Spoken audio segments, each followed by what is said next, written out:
Assalamualaikum warahmatullahi wabarakatuh. Jumpa kembali dengan Darwono, Tuan Guru Channel.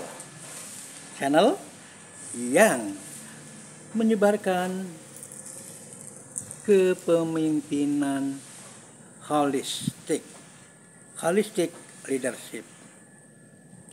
Sore ini kita akan melakukan obrolan santai tapi serius.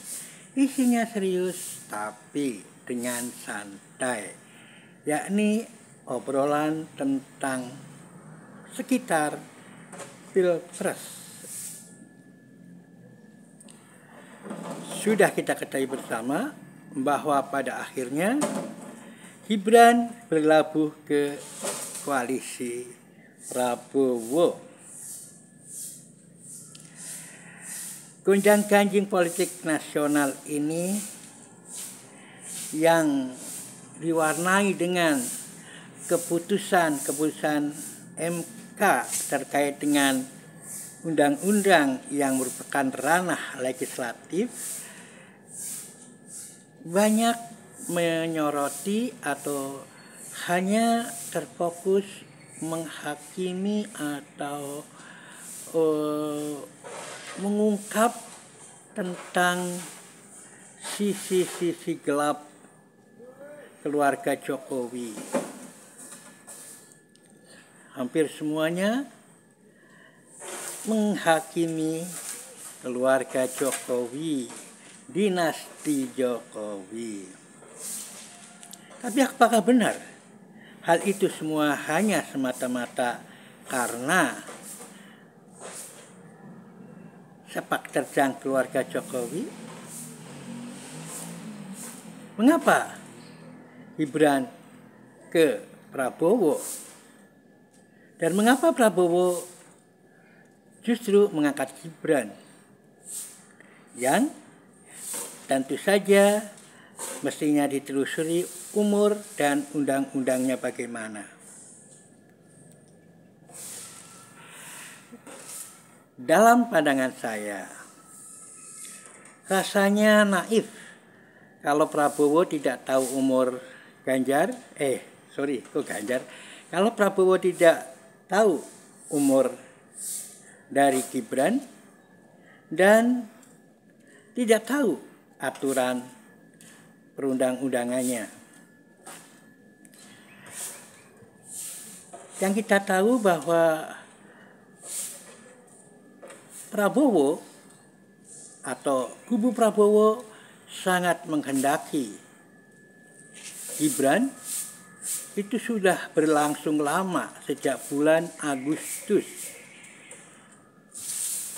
Sudah pasti untuk sebuah hubungan, apalagi akan perjodohan dalam anak capres-cawapres, tentu semuanya telah ditelusuri, termasuk umur atau biografi, jati diri, dan undang-undang atau peraturan perundang-undangannya. Dan saya yakin mereka sudah tahu, atau kubu Prabowo tahu, kalau Gibran masih di bawah umur dari undang-undang yang ada, yakni minimal 40 tahun titik. Nah, keinginan atau ambisi menjadi presiden dengan wakil Gibran dengan harapan didukung oleh Projo dan lain-lainnya, ini tentu saja membuat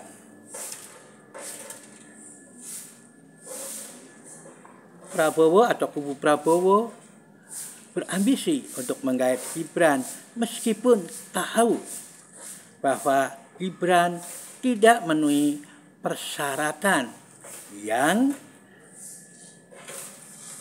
ada sebelum mendapatkan penilaian dari MK. Nah, oleh karena itu saya lebih cenderung melihatnya bahwa ini semua dari dua sisi. baik dari pihak Prabowo maupun dari pihak Jokowi atau pihak Gibran. Jadi kedua-duanya adalah mereka yang menghalalkan segala cara, yakni karena tidak memenuhi undang-undang agar memenuhi dimintakan keputusan dari Mahkamah Konstitusi. Nah, bahkan tidak hanya dua kubu, yakni kubu Prabowo dan kubu Gibran yang memang menghalalkan segala cara, tetapi juga dari kubu Golkar, khususnya adalah Erlangga yang kalau bahasa Jawanya itu ngonjok-ngonjok agar Gibran menjadi wakil atau cawapres dari Prabowo, meskipun itu sangat naif. Golkar sebagai kekuatan politik yang selama ini bercokol presiden dan juga kader-kader Golkar yang ada di mana-mana, justru terjebak mengusung kader partai lain yang itu pun masih di bawah umur. Dalam mana di bawah umur dari persyaratan presiden cawapres yang sebelumnya. Nah, disinilah kita jadi bertanya-tanya, ada apa hubungan antara Erlangga, kemudian dengan Jokowi, dan dengan Prabowo. Kalau dengan Prabowo saya mengidentifikasikannya sebagai Orba Reconnection. Ya, kita sudah bahas di channel Guru Bangsa channel bahwa Prabowo kalau mau menang ya menggunakan Orba Reconnection, dan faktanya memang kemudian terjadi seperti itu dengan Erlangga, dengan Yusril penulis pidato dari istana, juga dengan yang lainnya termasuk Zulhas dan Anies Mata. Anies Mata adalah orang yang paling getol untuk gelar pahlawan nasional dari mantan penguasa Orde Baru Soeharto. Nah, oleh karenanya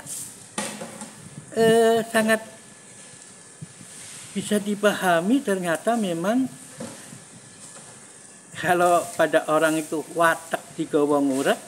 Nah, yang namanya organisasi wataknya ya watak-watak orangnya, dan Golkar ternyata masih juga tetap watak digawa ngurek, menghalalkan segala cara. Walaupun saya yakin Erlangga pun tahu bahwa Gibran masih di bawah umur.